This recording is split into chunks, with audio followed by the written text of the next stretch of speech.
Muy buenos días, muy buenas tardes. En nombre de la Federación Teosófica Interamericana, hoy vamos a recibir a un hermano muy querido de la Sociedad Teosófica en Puerto Rico. Antes de presentarlo, voy a pasar a que el hermano Isaac haga la invocación para comenzar nuestro trabajo oficialmente. Adelante, Isaac, con la invocación y después presento al hermano Mario. Muy bien.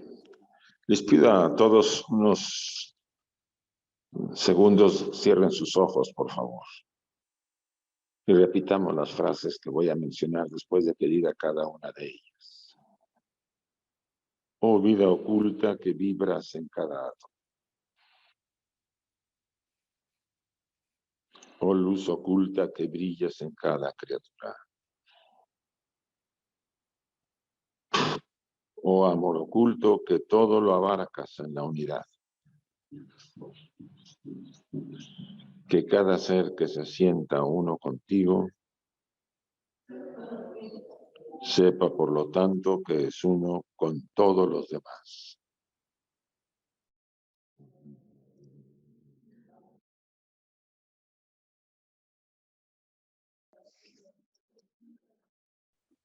Así sea. Gracias a todos.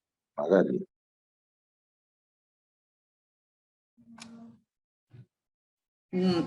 Bueno, el hermano Mario Lanza Amaro es profesor, nuestro hermano que vamos a tener hoy como charlista, es profesor de ciencias físicas en el Departamento de Ciencias Físicas de la Facultad de Estudios Generales de la Universidad de Puerto Rico, recinto de Río Piedra.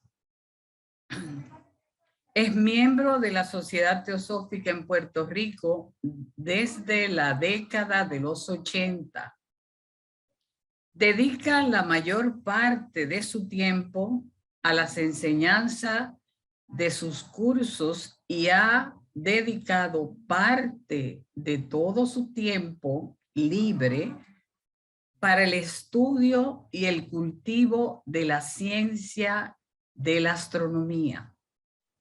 Lleva más de 30 años el hermano Mario Lanza enseñando a nivel universitario y es un estudiante constante de las enseñanzas teosóficas.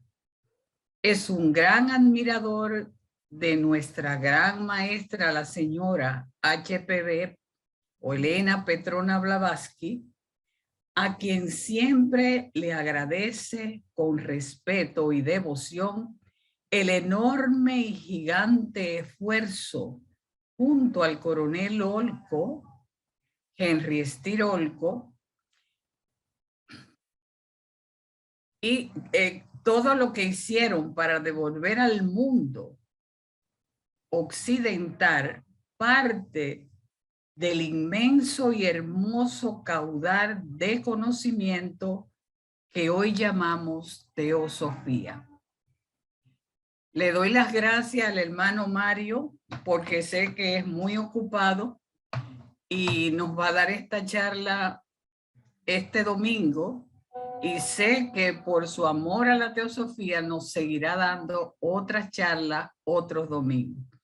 Bienvenido, Mario, miembro de la Sociedad Teosófica en Puerto Rico de la Logia Llama Universal.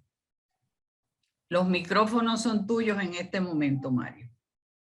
Gracias, Magali. ¿Se me escucha? ¿Sí? ¿Me escuchan, Magali? Sí, se escucha. Sí, se escucha, Mario.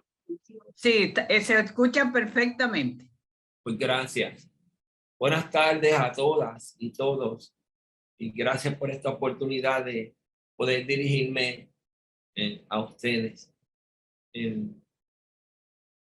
confieso que no acostumbro a utilizar la herramienta esta de comunicación a distancia que llamamos Zoom.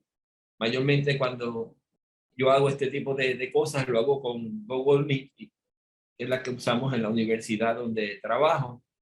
Y el Zoom no lo conozco mucho, así que me preocupa, ¿no? que salga todo bien, y espero que sí. Es bastante fácil, ¿no? O sea, lo que llaman en inglés friendly user, ¿no? O user friendly. Quiero cambiar la pantalla, así que voy a tratar de poner esto aquí para comenzar entonces la charla. Disculpen que pregunte otra vez, porque yo estoy acá. Se ve que estoy tratando de mostrar un PowerPoint, ¿sí? Sí, se ve bien. Pues, gracias. El título de la charla, como pueden ver ahí, el que eventualmente tuvo, la existencia de lo divino y el universo, es un título que quizás no era el que yo hubiera puesto, porque lo que queríamos es hablar sobre el concepto de Dios, ¿no? Y cómo este se relaciona con lo que hoy conocemos del universo. Pero está bastante bien el título. Como ven ahí, mi nombre es ese, Mario Lanzamaro, un servidor para ustedes. Y como dijo Magali, soy miembro de la Sociedad Teosófica en Puerto Rico desde que era relativamente bien jovencito, ¿no? Más o menos, creo que 21 años, 22 por ahí. Tuve la suerte y la oportunidad de unirme a esta gran empresa de la humanidad que, si le creemos a los maestros, pues durará cientos de años, porque la Sociedad Teosófica no se va a ir, por ahora no se va a ir del mundo. Bien, cambié la transparencia. Tengo aquí esto que me tapa un poco, déjame ver cómo lo coloco. La idea de esta charla surgió de una animada conversación que siguió luego de que en una reunión de la logia, que creo que se llama Sofía, que se reúne los días lunes en la tarde y en la sede de la Sociedad Teosófica en Puerto Rico, y estando leyendo y discutiendo el contenido de la carta número 10 del libro Las cartas de los Mahatmas de A.T. Barker, se generó un debate sano sobre lo que normalmente entendemos o significamos por la palabra Dios. Algunas citas de esa carta, que me imagino que todas y todos quizás la han leído, siguen a continuación. Esta que está aquí dice: ni nuestra filosofía. Ay, le di para ahí. Ves que no estoy muy ducho con este sistema. Ni nuestra filosofía, ni nosotros mismos, escribe el maestro, en este caso el que habla es el maestro Cachi, creemos en Dios, y menos que nada en uno cuyo pronombre necesita de una E mayúscula. Nuestra filosofía entra dentro de la definición de Hoppe. Hoppe era un filósofo anterior a los 1800, ¿no? Añade el maestro, es preeminentemente la ciencia de los efectos por medio de sus causas y la ciencia de las causas por medio de sus efectos. Y puesto que es también la ciencia de las cosas derivadas del primer principio, tal como Bacon lo define. Bacon fue otro gran filósofo del siglo XVII. Antes de admitir un principio así, dice el maestro, debemos conocerlo y no tenemos ningún derecho ni siquiera a aceptar tal posibilidad. Como ven, se expresa el maestro en esa carta de forma bastante explícita respecto al concepto que se tiene de Dios en Occidente. Cambié la transparencia. Otras citas de esa misma carta, la carta continúa así.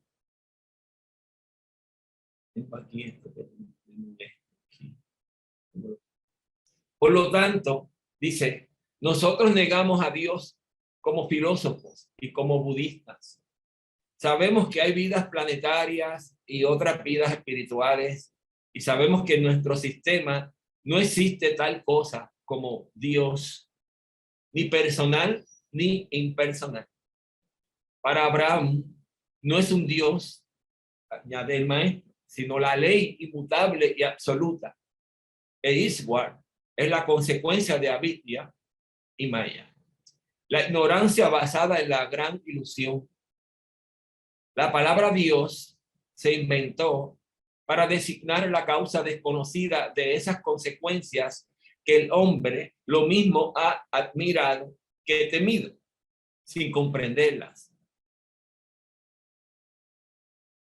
Y puesto que nosotros no proclamamos y somos capaces de demostrar lo que proclamamos, es decir, el conocimiento de esa causa o de esas causas, estamos en situación de sostener que no existe ningún Dios o dioses detrás de ellas. Esta es la página 76 en la edición de las cartas que normalmente la mayoría de las personas posee en los distintos países del norte, centro y suramérica. Continúo citando parte de esa carta. La carta tiene como unas 10 páginas. Dice, la idea de Dios no es una idea innata, sino una idea adquirida. Y nosotros solo tenemos una cosa en común con las teologías.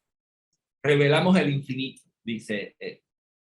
Pero, mientras que nosotros atribuimos a todos los fenómenos que proceden del espacio infinito e ilimitado, duración y movimiento, y unas causas materiales, naturales, sensibles y conocidas, al menos para nosotros, los teístas les atribuyen causas espirituales, sobrenaturales e ininteligibles y también desconocidas, ¿no? Está en la página 76. Quiero añadir otra más, porque tiene que ver con lo que vamos a hablar hoy. Déjame ver cómo se ha puesto de aquí. Como no domino esto, se me pone a veces esta cosa al lado. Ahí. El Dios de los teólogos es simplemente un poder imaginario, un loup-garou, tal como Holbach, otro filósofo, lo expresó. La expresión loup-garou se traduce como un lobo. Un poder que nunca se ha manifestado todavía. Nuestro objetivo principal, dice el maestro en esa carta, y cuando me imagino que dice nuestro y lo habla en plural, me imagino que se refiere a la fraternidad, ¿no? Blanca. Nuestro objetivo principal es liberar a la humanidad de esa pesadilla, le llama pesadilla, enseñar al hombre a practicar la virtud por la virtud misma y a caminar por la vida contando con él mismo, en lugar de apoyarse en una muleta teológica que durante incontables edades fue la causa directa de casi todo el sufrimiento humano. Eso está en la página 76. En la 75, la página antes, a insistencia de Sinet, el maestro le dice, esto es importante por lo próximo que voy a añadir, le dice, se le dijo a usted que nuestro conocimiento se limitaba a este sistema solar nuestro. Por lo tanto, como filósofos que deseaban seguir mereciendo el nombre de tales, nosotros no podíamos ni negar ni afirmar la existencia de lo que denominó un ser supremo, omnipotente, inteligente, de una categoría más allá de los límites de este sistema solar. Eso está en la página 75. Como digo, esa carta número 10 es extraordinaria. Personalmente la he leído varias veces y pienso que deberíamos todos leerla y mantenerla en nuestras mentes. Lo que está diciendo el maestro Cache respecto a la idea de Dios en Occidente, aunque sabemos que estas cartas pues, se escribieron al final del siglo XIX, 1880, 1881, 82, un poco antes también algunas de ellas. Pero es importante esas expresiones y eso fue lo que dio lugar al debate que se generó en la logia, porque las personas en Occidente pues nos criamos acá y tenemos unas ideas, en inglés se dice ingrained en nuestras mentes, profundamente impresas en nuestra mente sobre lo que entendemos como un Dios, ¿sí? O como lo que pensamos que es Dios. Sí. Pues pensamos algo así, ¿eh? Esta imagen, si ustedes la buscan en internet, encuentran imágenes así como un ser gigante que se parece a nosotros, a semejanza del ser humano, ¿sí?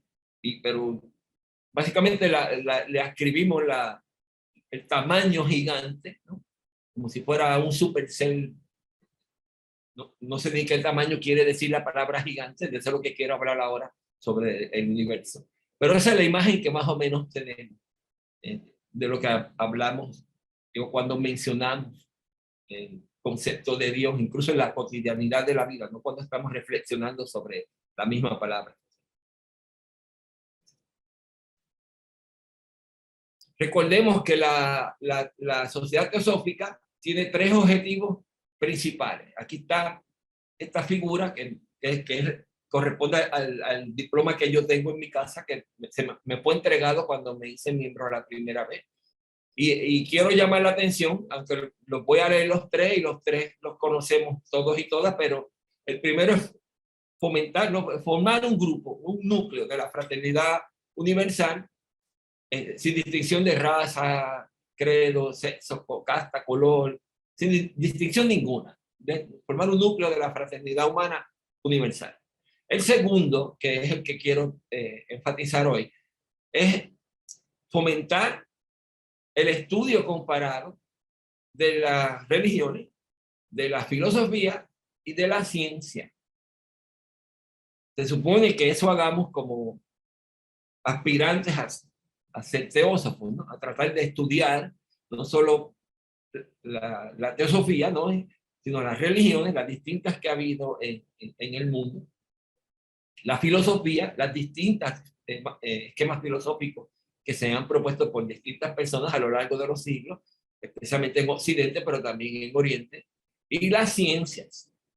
Las ciencias como tal, si vamos a especificar, pues tal como la conocemos hoy, que decimos ciencia moderna, pues tiene unos 400 años desde que adquirió la forma a la cual llamamos con ese nombre, ¿no? De ciencia moderna, más o menos en el siglo XVII. Pero lo importante es eso, el estudio comparado de las religiones, las filosofías y la ciencia. Y obviamente el tercer objetivo es investigar las leyes no explicadas todavía de la naturaleza y los poderes latentes que hay en el ser humano y en la humanidad como conjunto. ¿Sí? Obviamente, no quería dejar de mostrar esta imagen tan hermosa de nuestra gran maestra, una de las mejores fotos que se le hicieron cuando se le pudo hacer, ¿no? Lamentablemente vivió solamente en 1831 y 91. Tratamos de estudiar teosofía acá en las Américas, repito, Norteamérica, Centroamérica, Suramérica. Esta es la Sociedad Teosófica Interamericana, ¿no? Por el ejemplo que nos dio esta persona que está en la pantalla, tratando de traer estas enseñanzas nuevamente al occidente. Lo cual, como dijo Magali en la presentación, le agradeceré siempre el esfuerzo enorme que hizo por traer esto, por volverlo a traer, porque sabemos que en algún momento hubo otras civilizaciones que tuvieron este conocimiento y que algunas ubicaron en esta parte del mundo que hoy llamamos occidental. El propósito principal de esta charla es el siguiente, y lo quiero expresar con toda claridad, ¿no? Es intentar llevar una idea lo más claramente posible sobre lo que hoy día se conoce y en general se acepta por la comunidad científica de astrofísicos y astrofísicas, astrónomas y astrónomos, sobre el tamaño de nuestro sistema solar, nuestra galaxia, que llamamos Vía Láctea, y sobre el tamaño y forma que posee nuestro universo físico y observable. Ese es mi propósito principal. Y en segundo lugar, mencionar alguna implicación o algunas implicaciones que ese conocimiento que tiene hoy la ciencia sobre las ideas que tenemos sobre lo que es Dios, ¿no? Cómo incide ese conocimiento sobre la idea que uno o una pueda formarse en su mente sobre lo que piensa que es Dios, tal y como lo entendemos de manera general en la civilización occidental. Esta foto, muchas imágenes que van a ver están en internet, ustedes las pueden buscar, pero quería mostrar una que mostrara el planeta completo, pero después me decidí por esta. Y lo que quiero transmitir con ella es el tamaño, ¿no? Más o menos el tamaño que tiene la Tierra y cómo nosotros y nosotras como seres humanos que vivimos en este orbe o en esta esfera o este esferoide, cómo comparamos el tamaño de un ser humano con el tamaño de la Tierra. Obviamente somos, comparados con el tamaño de la Tierra, pues nosotros seríamos parecidos al tamaño, ¿ves? Si la Tierra representara el tamaño del ser humano, pues nosotros en la superficie de la Tierra seríamos como las bacterias que tenemos en nuestra piel. Todos y todas me imagino que saben que según la ciencia tenemos muchos organismos, no solo dentro de nuestro cuerpo, sino incluso en la piel, que no son nocivos, o sea, son positivos a la salud de la piel, por ejemplo. Otra vez, si asemejamos la Tierra al tamaño de un ser humano, pues los seres humanos que hoy vivimos en ella seríamos, dije, como las bacterias que tenemos, digamos, en la piel. Yo diría que todavía esa frase no hace justicia, porque posiblemente seríamos algo más pequeño que esas bacterias que tenemos en nuestra piel. Sí. Si ustedes buscan imágenes en internet sobre el sistema solar, les van a salir miles. Háganlo, les invitan. Y todas están mal. Les van a salir miles. Suponga que el número son 50,000 distintas imágenes. Y las 50,000 están mal. Y no están mal porque las personas que las hayan hecho, pues no hayan querido hacerlas bien. Es que es imposible hacerlas bien si las quieres mostrar a escala, ¿sí? Así que siempre vamos a ver imágenes como estas que tienes al frente, donde el autor o la autora pues se limita meramente a mostrar más o menos el tamaño de la esfera del Sol comparado con el tamaño de la esferita de Mercurio, el tamaño de la esferita de Venus y de la Tierra, Marte, Júpiter, Saturno y así sucesivamente. Y aquí están los planetas enanos. Como yo no domino el Zoom, se me va. Aquí están algunos de los planetas enanos que recientemente la humanidad ha ido descubriendo. Cuando digo recientemente, en las últimas 4 o 5 décadas, ¿no? O hasta más, porque, por ejemplo, hoy clasifican a Plutón como un planeta enano y Plutón fue descubierto después de la Primera Guerra Mundial, ¿no? Antes de la Segunda. ¿Sí? Hasta la Primera Guerra Mundial la gente hablaba de 8 planetas porque no conocían a Plutón. Creo que lo descubrió su descubridor en el 1932.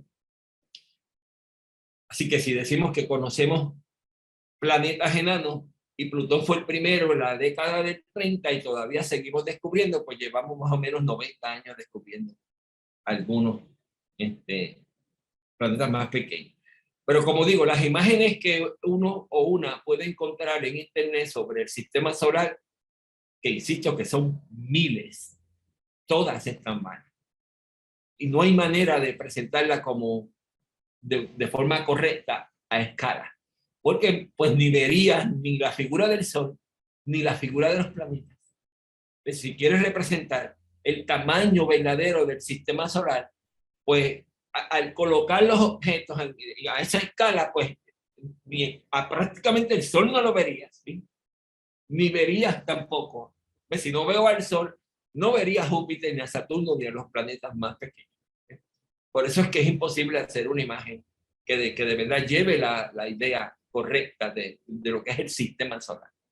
Y recuerden que leí hace un momento una cita donde el maestro dice que el conocimiento, o la tengo que decir más adelante, el conocimiento de ellos y ellas llega o se circunscribe al sistema solar.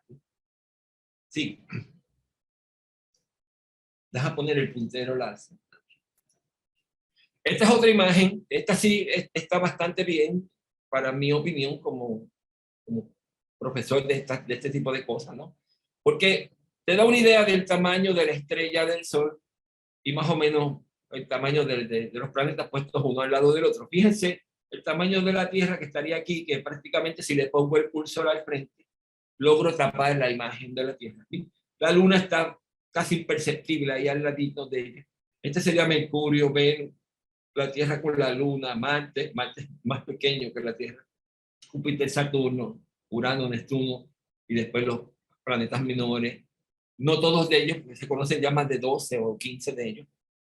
Yo creo que ya va por una veintena, ¿no? Pero cada uno que descubrimos, pues está cada vez más lejos y más lejos y más lejos. Y es más difícil obtener información sobre ese tipo de cuerpos, ¿no? Por lo lejos que están y porque casi no emiten luz a esas distancias enormes que se encuentran respecto del Sol. Sí.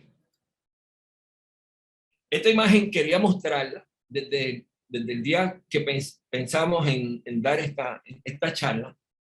Quería mostrarla. Esta imagen muestra, como dice arriba, la Tierra vista desde muy lejos. Obviamente, respecto del tamaño del ser humano, ¿no? Pero desde muy cerca, desde el punto de vista de la astronomía. Esta foto es bien conocida, es bien famosa. Pueden buscarla en internet. Hay miles de copias y es de uso común, ¿sí? Le llaman así, le llaman pale blue dot o el pálido punto azul. Es una fotografía del planeta Tierra tomada el día miércoles 14 de febrero de 1990 por la sonda espacial Voyager 1 desde una distancia récord.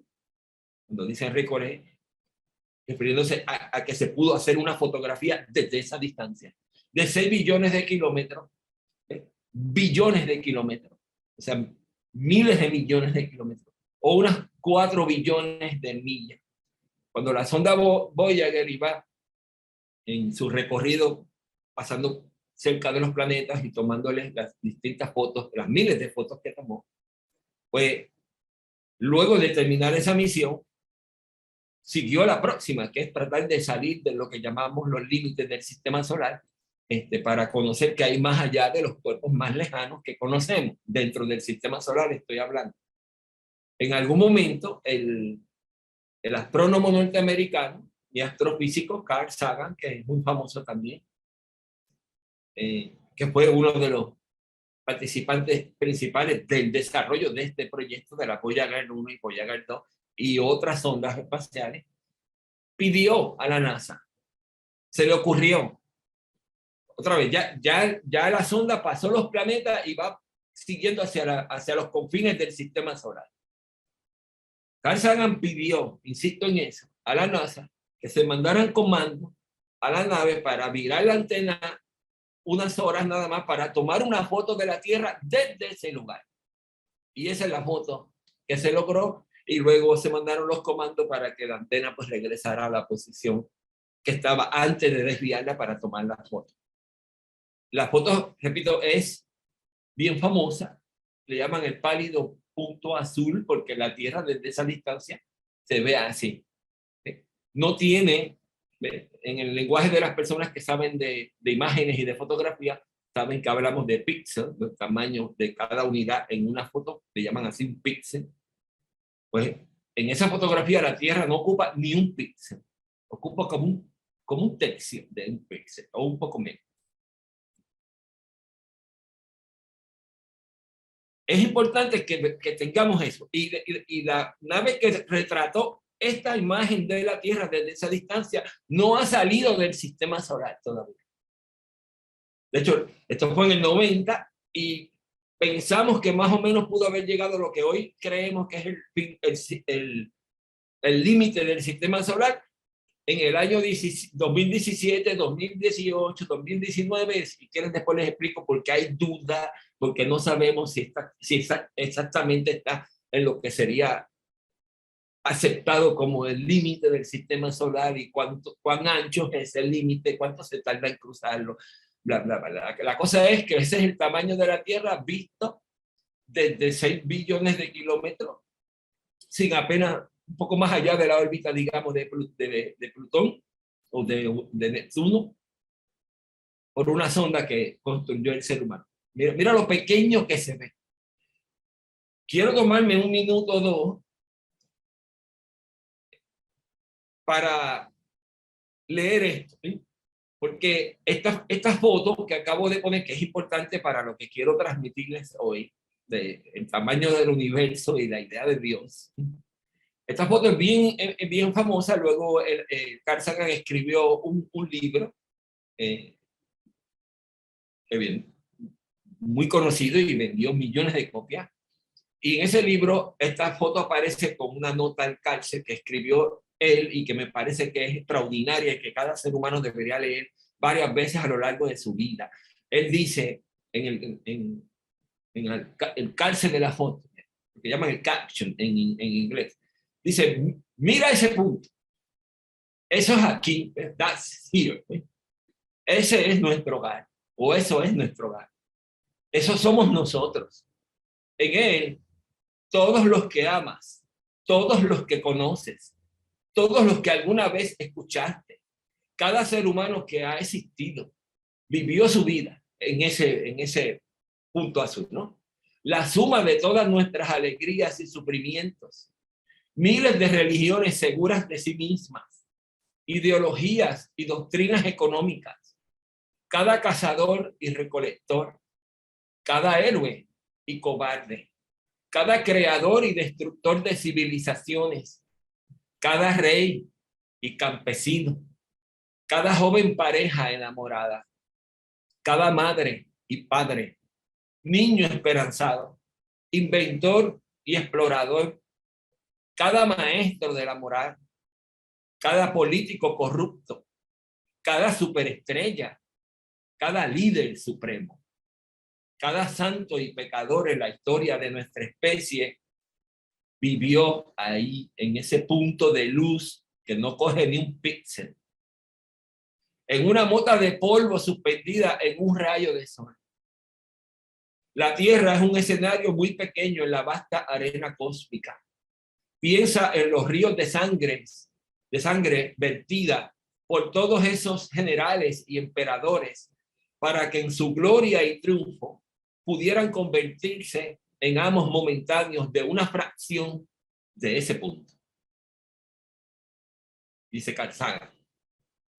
Ella añade, piensa en las interminables crueldades cometidas por los habitantes de una esquina del punto sobre los apenas distinguibles habitantes de alguna otra esquina. Cuán frecuentes sus malentendidos, cuán ávidos están de matarse los unos a los otros, cómo de fervientes son sus odios, nuestras posturas, nuestra importancia imaginaria, la ilusión de que ocupamos una posición privilegiada en el universo es desafiada por este punto de luz pálida. Dice Carl Sagan, no soy yo. Nuestro planeta, añade en esa nota al cárcel de la foto famosa, es una solitaria mancha en la gran y envolvente penumbra cósmica. En nuestra oscuridad, o sea, en toda esa vastedad, no hay ni un indicio de que vaya a llegar ayuda desde algún otro lugar para salvarnos de nosotros mismos. La Tierra es el único mundo conocido hasta ahora que alberga vida. No hay ningún otro lugar, al menos en el futuro próximo, al cual nuestra especie pudiera migrar. Visitar, sí. Asentarnos, aún no. Nos guste o no, por el momento la Tierra es donde tenemos que quedarnos. Se ha dicho que la astronomía es una formadora de humildad y carácter. Quizás no hay mejor demostración de la soberbia humana que esta imagen distante de nuestro minúsculo mundo. Para mí, subraya nuestra responsabilidad de tratarnos más amablemente los unos a los otros y de preservar y apreciar el pálido punto azul, el único hogar que hemos conocido. Como en el cárcel de la imagen le llamó, como pueden ver ahí en español, pero traducido al inglés, Pale Blue Dot, de ahí que pegó el nombre de la imagen. Es famosa y, como dice aquí, invita a la humildad. E insisto, eso es solo lo pequeño que se ve la Tierra, que no ocupa ni un píxel en una foto de alta calidad, porque no es una foto en una cámara como la que tú tienes en tu casa o yo en la mía, sino una cámara de la NASA. Y no ocupa ni un píxel. Y ese es el tamaño de la Tierra desde ese punto de vista que todavía no es el sistema solar. Y vamos a ver ahorita cómo compara el sistema solar con la galaxia y la galaxia con los grupos de galaxias. Y después pensemos en qué imagen de Dios nos vamos a hacer. Sí. Carl Sagan no quería dejar de poner una imagen de él. Imagino que muchas personas han visto su afamada serie de Cosmos, extraordinaria serie de los 80. Vivió entre 1934 y 1996.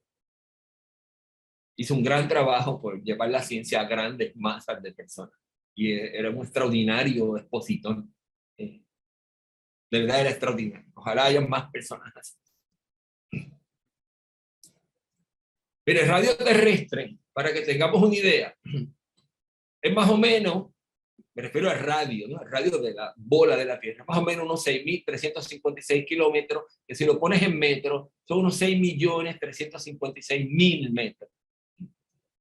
Por lo tanto, el diámetro terrestre, que es el doble de eso, si redondeamos, si multiplicamos esto por 2 y redondeamos, son unos 12.700 kilómetros, que serían unos 12.700.000 metros. Para que se hagan una idea, si nuestro planeta fuera una bola con un diámetro de 12 pulgadas, o sea, un pie, de hecho un poquito más grande que una bola de baloncesto. Un pie tiene unos 30 centímetros y una bola de baloncesto tiene unos 24, 25. Una pulgada menos, quizás. Pues si nuestro planeta fuera una bola con un diámetro de 12 pulgadas, diámetro, y la colocamos en el suelo frente de nuestros zapatos, la Luna, cuyo diámetro en esa misma escala sería de 3.28 pulgadas, no llegaría ni a 3 pulgadas y media, aproximadamente. Estaría ubicada a unos 30 pies de usted. Imagínense que usted tiene la bola que representa la Tierra del tamaño de un pie, usted está parado, parada, y la tiene enfrente de sus pies, cerca de sus zapatos. Pues la Luna mediría menos de 4 pulgadas y estaría a unos 30 pies de usted. La Luna. El Sol tendría un diámetro en esa misma escala de 109.66 pies y estaría colocado a 2.2113 millas. A 2 millas casi cuarto, desde donde está usted con la bola de la Tierra al frente, ¿no? Y Saturno, por ejemplo, estaría colocado a unas 21.27 millas de distancia de usted, o más bien 19 millas, restándole las 2.213 millas desde el Sol, porque no estamos midiendo desde el Sol, sino desde la Tierra, ¿no? Así que si Saturno está a 21 del Sol, pues como yo estoy a 2 del Sol, está en realidad 19 de millas. Pero obviamente ni lo podrías ver a esa distancia. ¿Ves? La bola que representaría a Saturno no la podrías ver. No creo que haya ser humano que con su vista normal pueda ver un objeto a 19 millas de distancia y no traigamos el problema de la curvatura de la Tierra, que esto tendría que estar en un lugar alto para poder ver con un telescopio, bla, bla, bla. Ese no es el tema ahora. Lo que quiero es llevar el asunto sobre el tamaño del sistema solar, la galaxia y ese tipo de cosas. Si seguimos con esta comparación, Plutón estaría ubicado a unas 88 millas de distancia de usted. Obviamente ni lo podría ver. O más bien unas 86 si le restamos las 2.213 que hablamos de que estaría el Sol desde la Tierra.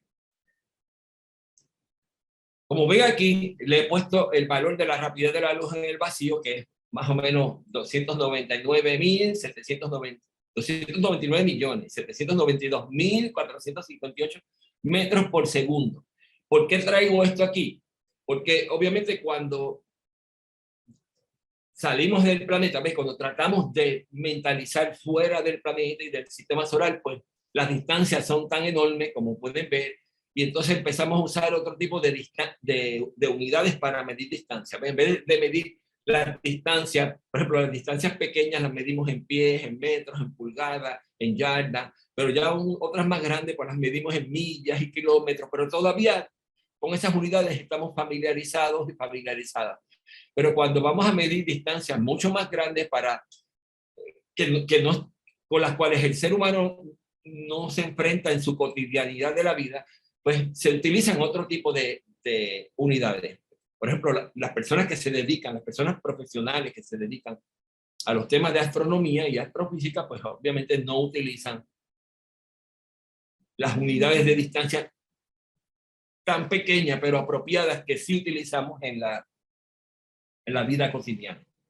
Pues si calculamos lo que es un año luz, por ejemplo, una de esas unidades es el año luz. Pues el año luz, tú lo calcularías así, y eso te daría eventualmente este número. Un año luz, que es una unidad de distancia, no de tiempo. A veces algunas personas, uno escucha que utilizan la expresión como si fuera una medida de tiempo. No, el año luz es una medida de distancia, es una vara para medir distancias astronómicas. Es una vara muy grande.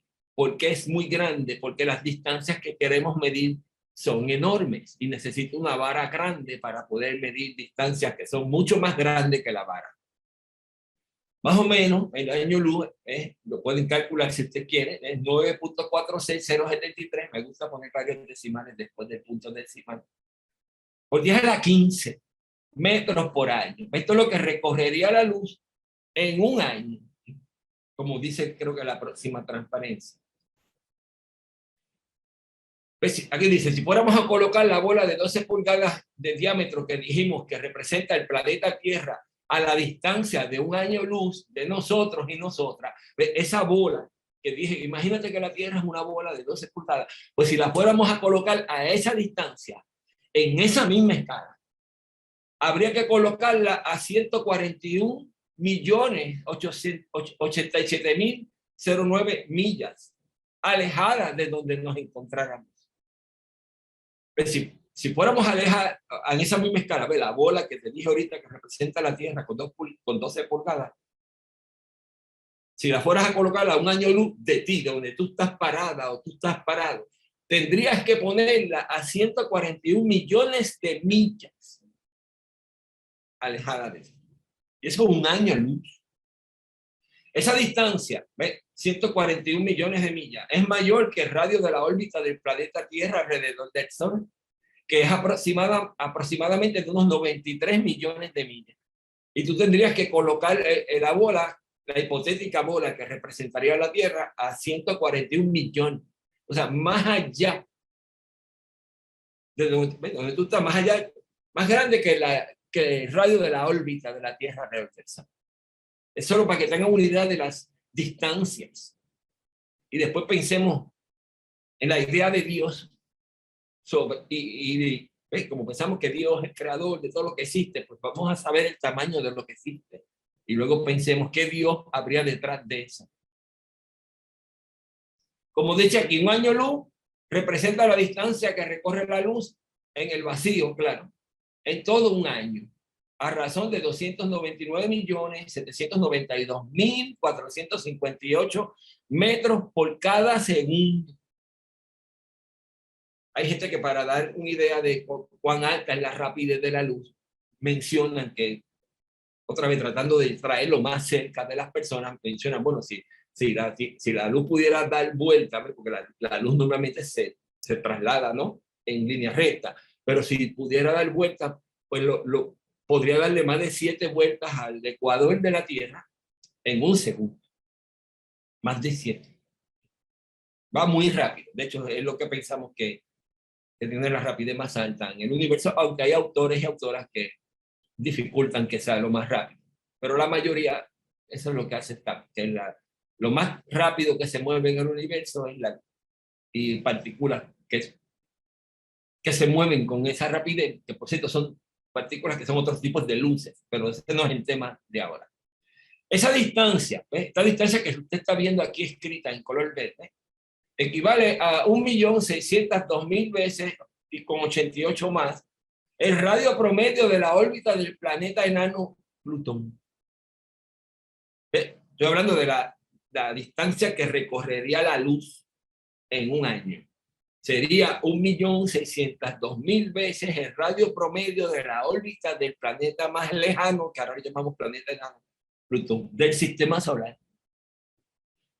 A veces hablamos de un segundo luz, un minuto luz, una hora luz, una semana luz o un mes luz, correspondiendo a la distancia que recorrería la luz en un segundo, un minuto, una hora, un día, una semana o un mes, respectivamente. Para medir distancias tan grandes respecto del tamaño promedio de un ser humano y de las cosas con las que normalmente estamos familiarizadas y familiarizados, los astrónomos y las astrónomas utilizan una unidad de distancia que se conoce como la unidad astronómica. Esa es más pequeña que el año luz. Definen una unidad astronómica y así le llaman U mayúscula, punto, A mayúscula. Son las siglas de dos palabras, en unidad astronómica en español o astronomical unit en inglés. Son 149.5 por 10 a la 6, que es millones de kilómetros. Si lo convertimos a metros, 1.495 por 10 a la 11, y son más o menos, como dije ahorita, unos 93 millones de millas, más o menos. La unidad de distancia conocida como unidad astronómica se define como la distancia promedio que separa en todo momento al planeta Tierra y al Sol. Hoy sabemos que la distancia que separa a la Tierra del Sol varía un poco a lo largo del año, no es la misma. Y es por eso que tomamos la distancia promedio que los separa. Sabemos, cuando digo sabemos, es el conocimiento aceptado en la ciencia física, especialmente una de las principales de las ciencias físicas es la astronomía. Pues es ampliamente aceptado en el mundo, no importa si usted vive en China o en África, o en Rusia, o en Argentina, o en Brasil. Los astrónomos y astrónomas más o menos pensamos que la órbita de la Tierra alrededor del Sol no es un círculo perfecto, que es más o menos una elipse, pero la excentricidad es bastante baja y bla, bla, bla. Lo importante es que la distancia no es constante. A veces está un poquito más lejos, a veces está un poquito más cerca. Así que promediamos. Y cuando promediamos son 149.5 millones de kilómetros, si lo quiero expresar en kilómetros, o 93 millones de millas, si lo quiero expresar en millas. Eso es una unidad astronómica. Aquí tienen más o menos la idea, ¿ves? Una unidad astronómica, les pongo la cifra otra vez arriba, mira, ¿ves? Desde el Sol a la Tierra. Esa sería la vara que utilizamos para medir cosas dentro del sistema solar. El año luz lo usamos ya para cuando medimos cosas fuera del sistema solar. ¿Sí? Repito, una unidad astronómica es la distancia promedio que existe entre el Sol y la Tierra, que aunque varía un poco a lo largo del año, la variación no es mucha. Pero aceptando que varía, pues cogemos un promedio entre el valor menor y el valor mayor y tenemos el promedio. Sigo. Otra unidad astronómica que se utiliza con mucha frecuencia es la que se conoce como el parsec. Y asociada con esta, el kiloparsec y el megaparsec. Un parsec se define como la distancia a la cual una unidad, aquí tengo un error, astronómica, la distancia promedio entre la Tierra y el Sol, subtiende un ángulo de un arcosegundo. Le llaman parsec a una distancia. ¿Qué distancia? Pues es donde tú tendrías que poner un objeto. ¿Cuán lejos tendrías que poner un objeto de la Tierra y el Sol? Tal que visto desde la Tierra y el Sol, ese objeto, las dos líneas de la que va tú mirando desde el Sol y mirando desde la Tierra, se unen esas dos líneas en el objeto y el ángulo que forman es de un arcosegundo, no de un grado, que sabemos que hay 360 grados en un círculo, ni tampoco un minuto de grado, que sería, cada grado lo dividen en 60, ¿sí? Cada grado de ángulo tiene 60 minutos de ángulo, sino el minuto lo divides en 60, entonces ahí hablamos de segundos de ángulo. Otra vez, un parsec es la distancia a la cual habría que colocar un objeto alejado de la Tierra y el Sol, que entre ellos hay una unidad astronómica, tal que la línea de visión desde el Sol y la línea de visión desde la Tierra se unan en el objeto formando un ángulo tan pequeñito que sería de un arco de segundo. ¿Ves? Un segundo de arco, como también le llaman arco de segundo o segundo de arco, como quieras llamar.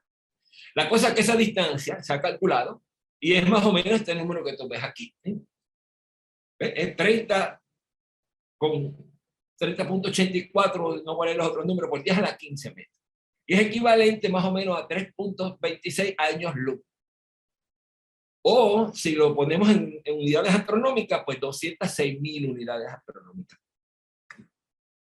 Repito, un parsec es una distancia enorme, de 30.84 por 10 a la 15 metros, que es lo mismo que fueran 3.26 años luz. La distancia que la luz corre en un año, pues sería equivalente a la que corre un parsec, es la distancia equivalente a la que la luz recorrería en el vacío en más de 3 años. Y que es lo mismo que si lo cambiamos a la unidad astronómica que mencioné hace un momento, serían 206.000 veces, ¿ves? Eso que llama unidad astronómica, o sea, 206.000 veces la distancia promedio entre la Tierra y el Sol.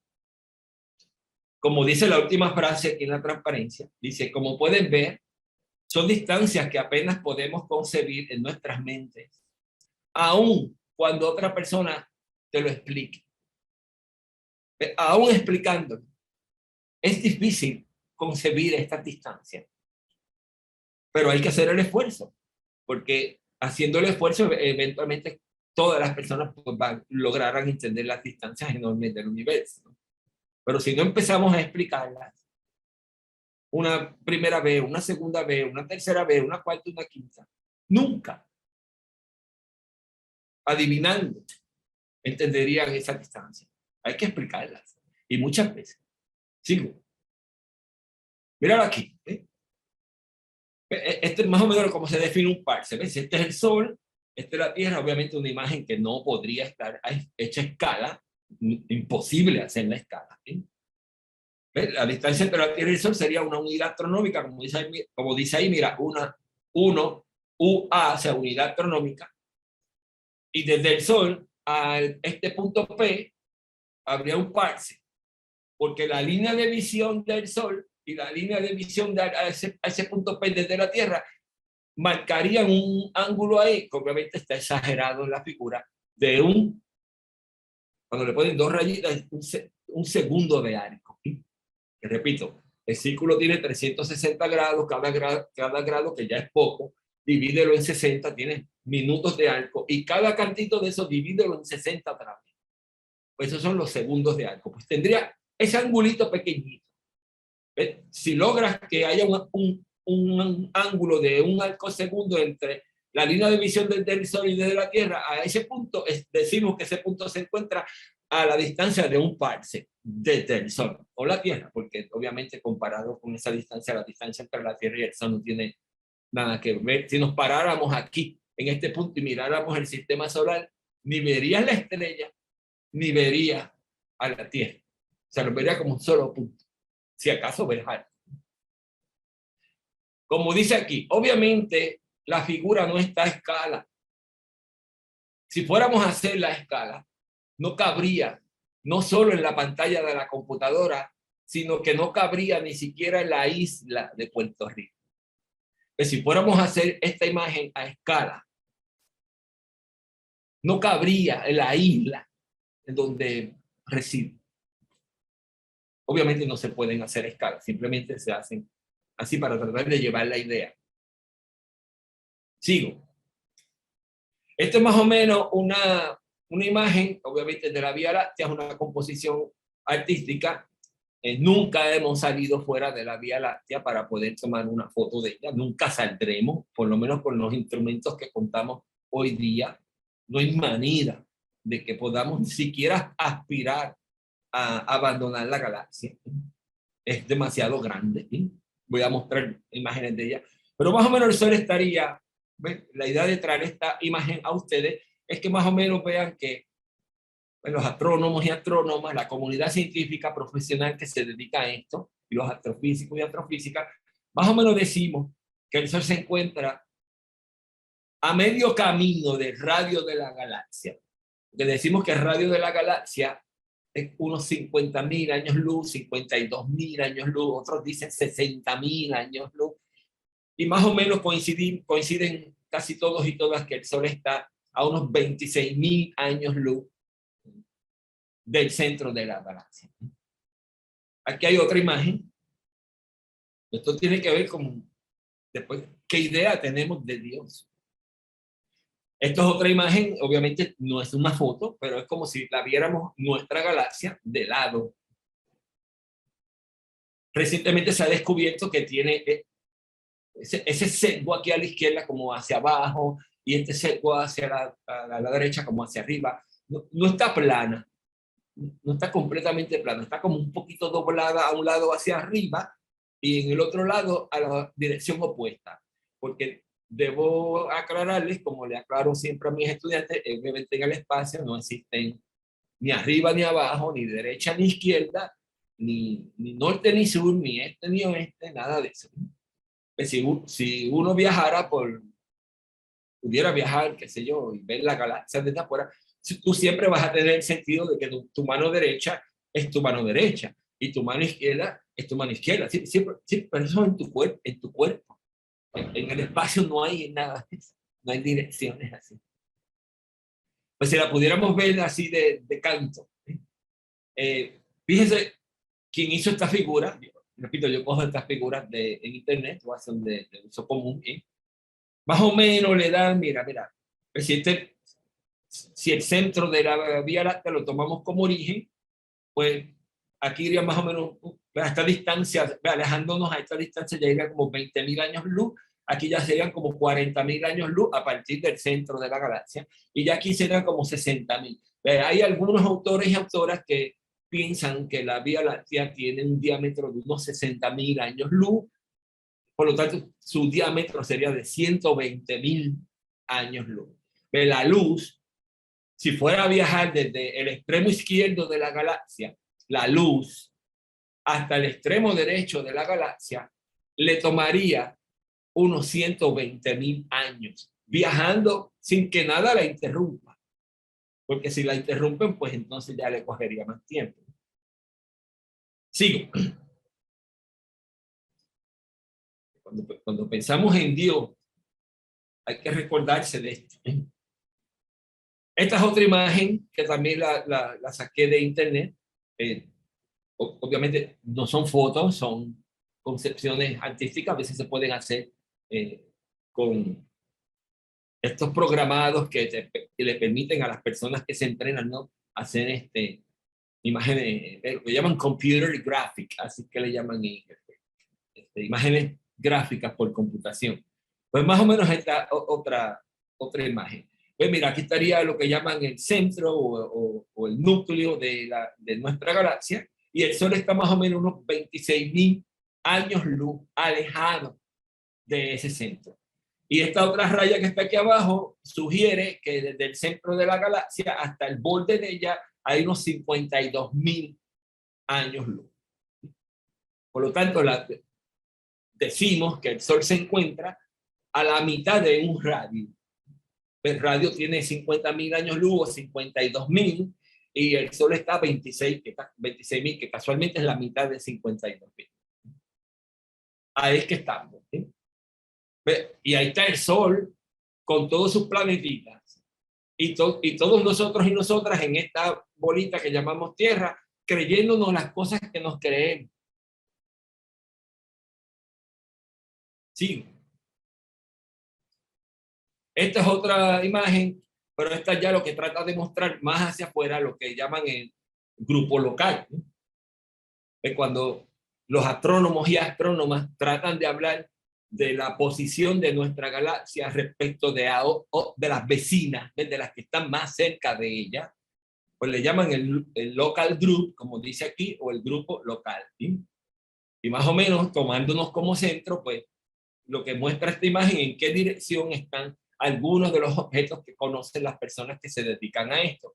Todos esos objetos con una letra o dos letras y un número, pues son objetos que aparecen en los catálogos de astronomía, y las personas que se dedican a esto, pues conocen lo que significan esos números. Pero para efectos de lo que les estoy hablando, lo que me interesa es que vean que si tomáramos a la Vía Láctea como centro, ¿sí?, pues más o menos estas son las galaxias que están cerca de ella, aunque tú no sepas el nombre de ninguna de ellas, ni te sepas la numeración de ninguna de ellas. Simplemente que más o menos veas que los astrónomos y astrónomas decimos hoy que más o menos esta es la vecindad de la galaxia. Eso es visto en un plano. Si lo vemos un poco más cercano para que veas que no todas están en el mismo plano. Ve, algunas están, aquí tienes el plano de ahorita que veíamos de frente con las líneas azules, y las líneas azules más claritas muestran dónde estaría esas otras galaxias. ¿Ve? Esto quiere decir que esta estaría acá arriba, ¿ve? A esta altura, ¿ve? Más alejado del plano de lo que significaría los círculos azules en azul oscuro. ¿Sí? La de Leo estaría aquí más al norte de ese plano, ¿no? Pero no tan lejos como Leo. ¿Sí? Y así, el canes del perro y el pequeño perro estaría aquí. Estas líneas azules, que no sé si ven aquí que hay varias, que hay otras que se salen de la imagen, lo que te dicen que algunas están por encima del plano que cogimos de referencia, el plano de la Vía Láctea, y lo extendemos hacia afuera, ¿sí? Y algunas están por debajo, ¿ve? Las líneas azules claras, punteadas, significa que estas estarían hacia el sur, ¿ve? Esta está hacia el sur, esta está hacia el sur, pero obviamente esta está hacia el sur, pero más alejada del plano. Esta está hacia el sur, menos alejada que la anterior.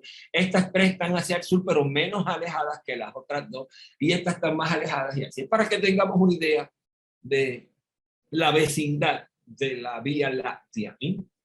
Andrómeda, que es una galaxia importante, posiblemente la más importante del grupo local, porque es un poco más grande que la misma Vía Láctea, está más o menos en el plano si cogemos a la Vía Láctea, otra vez, y extiende su ecuador, lo extiendes hacia afuera, muchos años luz, miles de años luz, pues entonces formas un plano imaginario y algunas de las galaxias vecinas están por encima de ese plano y otras están por debajo. ¿Sí?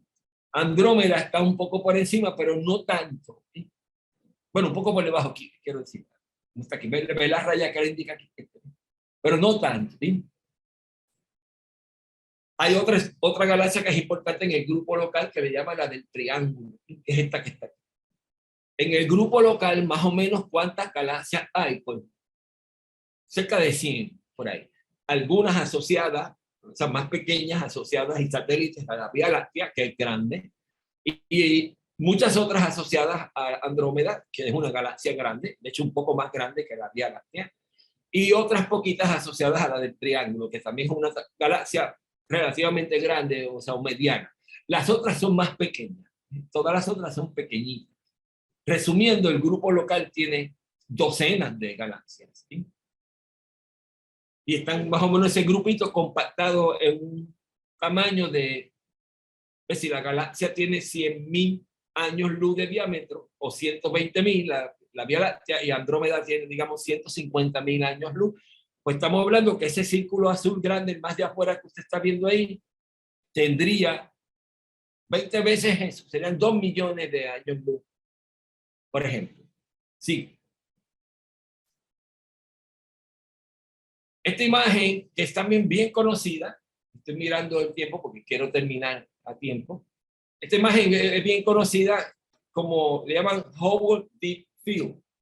Y es bien famosa porque cuando salió esta foto, también salió en la mayoría de las revistas del mundo y los periódicos del mundo en las distintas lenguas.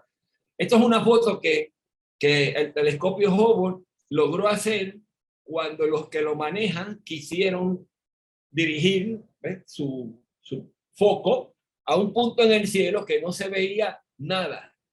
Que si tú lo miras, incluso con un binocular o incluso con un telescopio de estos que compramos en tiendas como Walmart, no vas a ver nada. Repito, buscaron especialmente un lugar oscuro, que parece que ahí no hay nada. Pero otra vez, no solamente juzgamos que no hay nada con el ojo del ser humano, sino con instrumentos. Parece que ahí no hay nada. Y pusieron el telescopio a recoger luz de ese lugar. Obviamente ese lugar es ultra pequeñito. Y tuvo varios días tomando la luz proveniente de ese lugar. Y esto es lo que captó en ese pequeñito spot donde aparentemente no había nada. Todos esos objetos que ven ahí son galaxias. Ahora, este objeto que estoy moviendo aquí el cursor, que se ve como una estrella, y este que está aquí, ¿sí? Y posiblemente este que está aquí, son estrellas que de la Vía Láctea, porque yo estoy dentro de la Vía Láctea, que están en la dirección donde apunta el telescopio. ¿Y por qué hay poquitas? Porque pues ahí casi no hay nada, ¿sí? Están ralitas, ¿sí? Pero obviamente este objeto es de la Vía Láctea, este que está aquí, este que está aquí, este que está aquí. Pero el resto son galaxias que están mucho más allá. Este tipo de cosas debemos tenerlas en la mente cuando pensamos, en mi opinión, ¿no?, sobre Dios. ¿Qué es Dios? Sigo aquí. Aquí tengo, y esto es lo que quería que se pudiera mostrar, porque no sé si ustedes están ahí, porque yo los oigo también. Sí. ¿Ves? Este es el que yo quería que se viera bien. Miren, espero que puedan estar viendo esta secuencia de lo que es el universo a gran escala. Este tipo de secuencias se construyen otra vez los construyen unas computadoras, ¿no?, usando los programados estos que asociamos con imágenes por computación gráfica, ¿sí? Pero se usan las computadoras más potentes del mundo para generar este tipo de imágenes, ¿sí? En ese tipo de imágenes, que tengo un par más para mostrarles, cada punto de luz que tú ves ahí, no solo los grandes, sino los pequeñitos. Y si yo pudiera darle para atrás esto para que se volviera a poner. Esa parte, como no la domino en Zoom, pues no se hace. Y tengo miedo de dañarlo. Cada punto de eso que tú ves en esta imagen, y repito, no te fijes en los grandes, sino en los pequeñitos que casi no puedes ver. Pues son grupos de galaxias como el grupo local, y a veces grupos más grandes que el grupo local. Repito, cada puntito en esta imagen, no de los grandes, sino de los pequeñitos, que casi no los puedes ver, representan grupos de galaxias más grandes que el nuestro. Y esto es una parte, nada más un cantito del universo. Y visto desde afuera, la imagen que tenemos es que el universo parece como una, hay gente que le llama una telaraña, eso se traduce en la palabra web en inglés, ¿sí?, como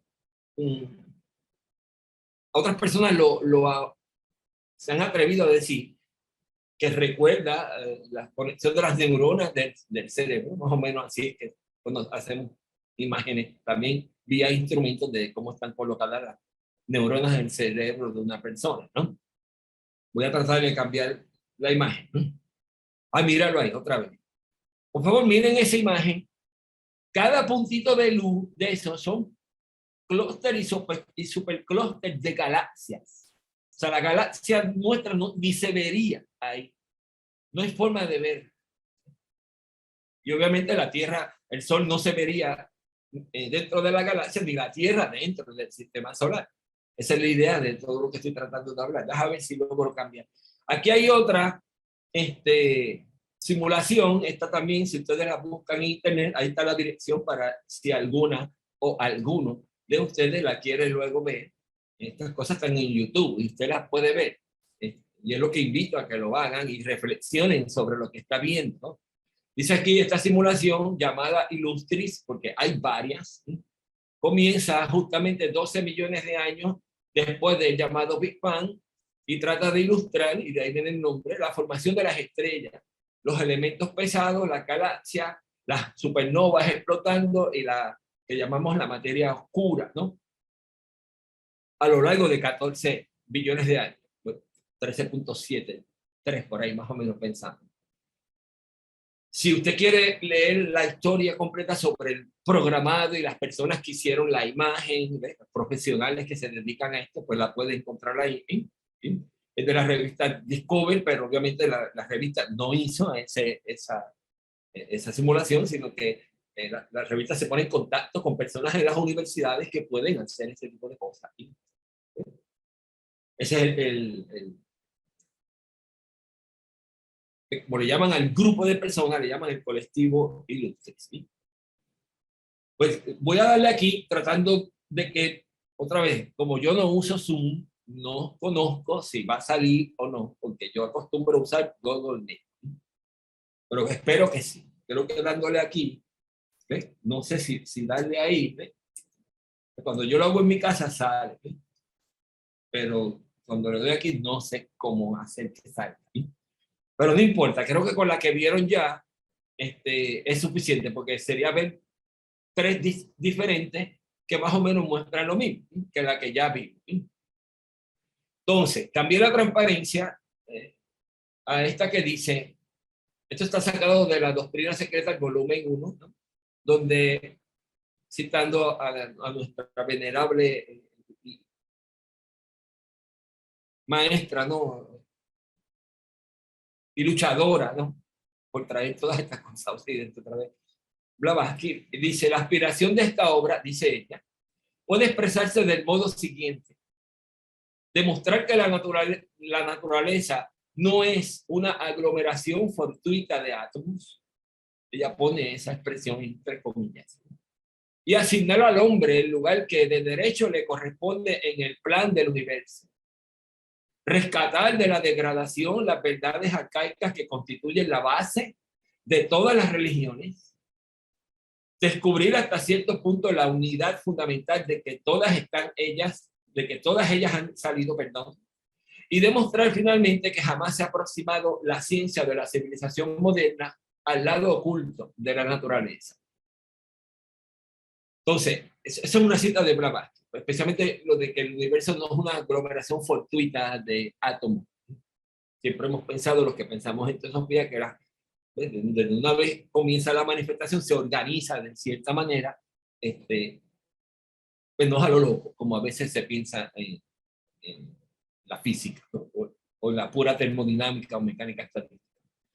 En una de las cartas de los maestros, publicada en la obra Las cartas de los Mahatmas, de A.P. Sinet, y hablando sobre el efecto nocivo que producen las creencias erróneas e infundadas en las personas que tranquila y sinceramente las profesan, oiga eso, que tranquila y sinceramente las profesan, el maestro nos brinda las siguientes expresiones, las cuales pasamos a citar.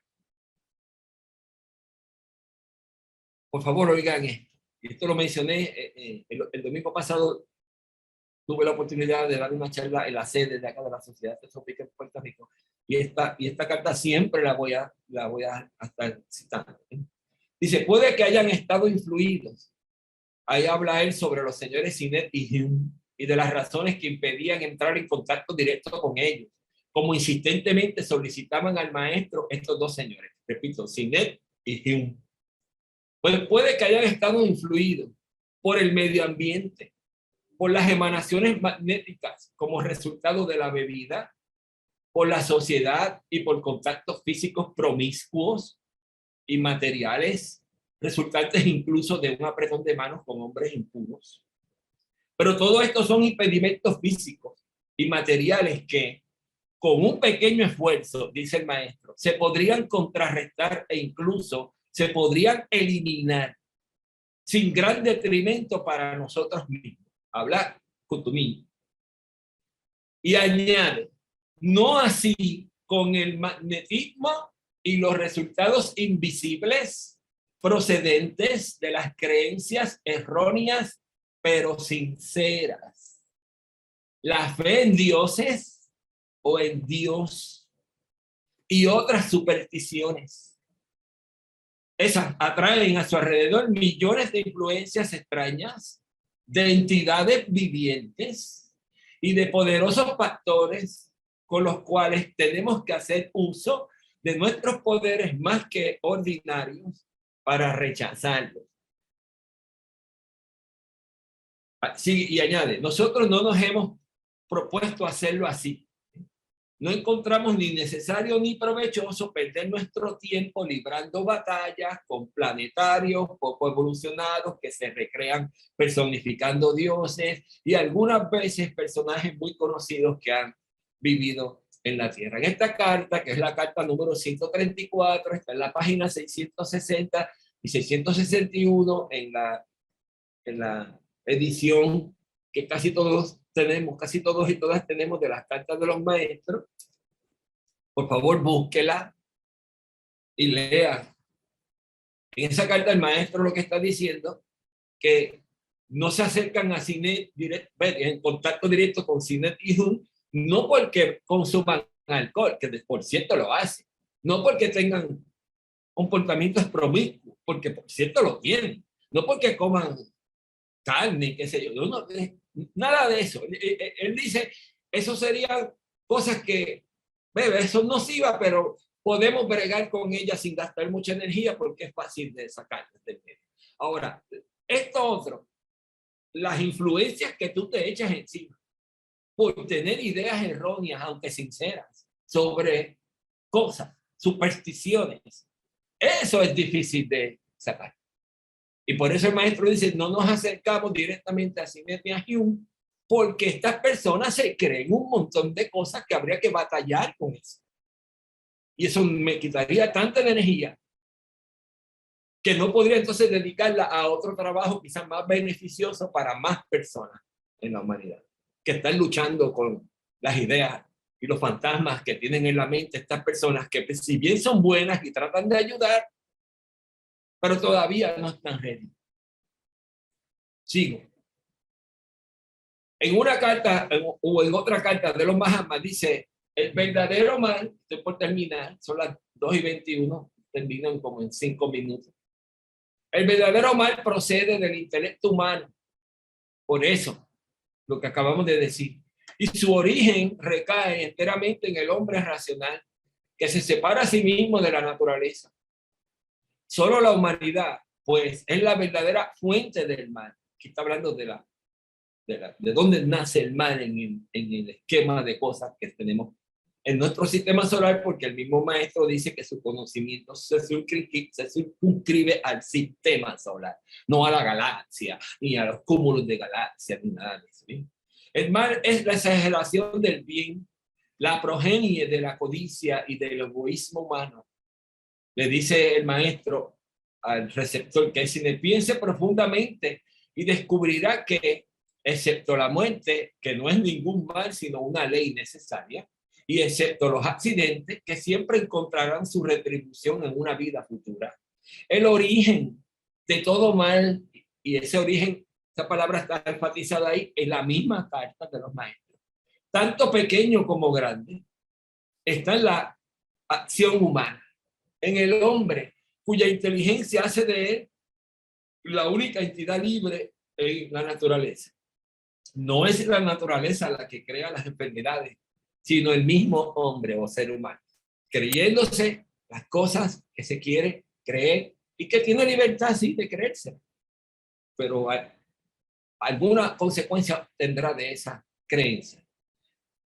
Por último, cito algo sacado del libro de la clave de la teosofía de nuestra bien amada Blavatsky, cuando este libro, no sé si lo conocen, yo creo que casi todos y todas sí, que es en forma de preguntas y respuestas, pues le preguntan a ella, o ella misma preguntándose porque ella fue la que escribió el libro. Dice, ¿creéis en Dios? Y ella contesta, depende de lo que entendéis por este término. Y la pregunta es, nos referimos al Dios de los cristianos, el Padre de Jesús y Creador, al Dios bíblico de Moisés, en una palabra. Y ella contesta, en semejante Dios no creemos. Rechazamos la idea de un Dios personal o extracósmico y antropomórfico, que solo es la sombra gigantesca del hombre, ¿ve? Como una persona grande allá en un trono, sentado, y entonces algunas personas van a estar a la derecha del Padre y otras a la izquierda, y ni siquiera del mejor. Decimos y probamos que el Dios de la teología es un conjunto de contradicciones y una imposibilidad lógica. Por lo tanto, no tenemos nada que ver con él. Le pregunta, aducir razones, o sea, abunde sobre eso. Y ella dice, Blavatsky dice, son varias las razones y de todas no nos podemos ocupar porque son muchas. Pero he aquí unas cuantas, dice ella. Ese Dios es llamado por sus adoradores infinito y absoluto. ¿No es cierto? Y el que pregunta dice, así lo creo. Y Blavatsky contesta, siendo así, si es infinito, es decir, ilimitado, y especialmente si es absoluto, ¿cómo puede poseer forma alguna y ser creador de algo? La forma implica limitación y un principio, así como un fin. Y para crear, un ser necesita pensar y proyectar. ¿Cómo puede suponerse que lo absoluto piense? Es decir, que tenga relación alguna con lo limitado, finito y condicionado. Es un absurdo filosófico y lógico. Hasta la cábala hebraica rechaza semejante idea y hace del principio uno deístico absoluto una unidad infinita llamada Ein Sof. Y hasta ahí quiero llegar. Son las 2:25. Le di al botón y tumbé la presentación. Gracias, Mario. Gracias, Sí. Mario. Mucha información, muy interesante. ¿Y cuánto nos falta? ¿Cuánto nos falta? El interés es que cuando pensemos en el futuro, cada una ya en su fuero interno, en su casa, donde quiera que usted esté radicado o radicada, cuando pensemos en la idea de Dios, piense en el tamaño del sistema solar, en el de la galaxia, en el de los cúmulos de galaxia, los supercúmulos, y el patrón de casi neuronal que tiene el universo, y pregúntese, ¿cuál es la idea de Dios que yo me voy a hacer que corresponda a este conocimiento que tiene la ciencia de la astronomía hoy día? Eso es todo. Y gracias. Mario, hay preguntas. ¿Puedes contestarla? Sí, pero es que acuérdense que yo no, como yo no uso Zoom. Yo veo la mano, no te apures, que está el hermano Salomón. Por favor, pasa a Salomón al salón. Sí, muchas gracias. Hola Mario, soy Salomón. Hola. De México. Hola, gracias. Mucho gusto, muchas gracias por toda la información que nos has dado. Oye, hay varias cosas que me llamaron la atención de tu plática, especialmente por lo que mencionaste de que cómo tan pequeño que es nuestro mundo, el planeta comparado con la galaxia, etcétera, y Sí. y nos hacemos bolas, nos peleamos, hacemos cosas increíblemente malas en contra de nosotros y de los demás reinos de la naturaleza. Y pues bueno, yo digo, ¿cómo es que el ser humano está tratando de llegar a otros planetas como Marte, por ejemplo? Y qué bueno que no han encontrado nada, no han encontrado vida en los otros planetas. Y digo, ojalá y que no se vaya a ir para allá la raza humana, porque realmente sería lamentable esta semilla humana que realmente tenemos mucho egoísmo, hay muchas cosas que hacemos muy mal y pues no somos ninguna semilla buena para irnos a otros lugares, ¿no? Bueno, eso por un lado, Mario, pero por otro lado, me llama mucho la atención desde hace muchos años el hecho de que la Tierra, al dar la vuelta alrededor del Sol, hay un perihelio y un afelio.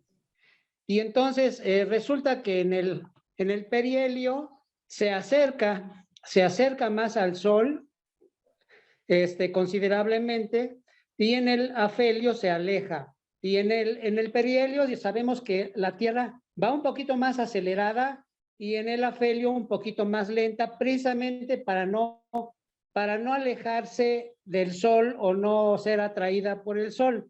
Pero ¿cómo es que se lleva a cabo esto, Mario? Me llama mucho la atención. ¿Cómo es que se lleva a cabo esto tan perfecto, tan bien hecho, de tal manera que pues siempre estamos año con año dándole vueltas y no nos alejamos ni nos acercamos al Sol? Eso es todo, Mario. Muchas gracias. Si me puedes ayudar con eso, te lo voy a agradecer. Gracias, Salomón, por el comentario inicial sobre